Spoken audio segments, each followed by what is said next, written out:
Après la milice FPK, c'est le tour du groupe armé Codeco actif en Ituri depuis près de 5 ans d'accepter la main tendue du chef de l'État et de décider de cesser toute hostilité envers la population civile. Engagement pris grâce à l'implication de membres de la communauté Lendu réunis dans un dialogue intercommunautaire arrêté il y a quelques jours, affirme Célestin Tawara, président de la dite communauté, dont les délégués ont été reçus par le gouverneur militaire de l'Ituri ce lundi 6 juin. Et Codeco a accepté de signer un document dans lequel la Codeco s'engage à la cessation des hostilités.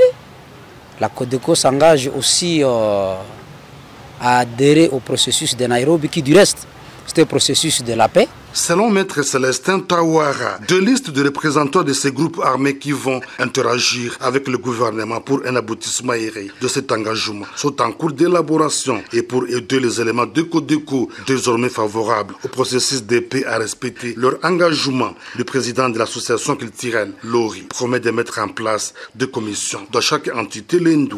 La Codeco accepte de désigner ceux-là qui vont négocier la paix avec le gouvernement national. Et c'est une grande garantie, nous pensons bien. En fait, comme une perspective d'avenir, nous devons constituer des commissions dans nos entités qui pourront faire le suivi de ces engagements de Codeco. Et c'est aussi une garantie qui pourra avoir comme rôle l'alerte précoce, le monitoring de l'alerte de Codeco pour permettre à ce que leurs exactions soient stoppées. Croyons qu'à ce jour, la Codeco ne pourra pas faire des exactions et c'est la paix qui revient dans notre province de l'Ituri.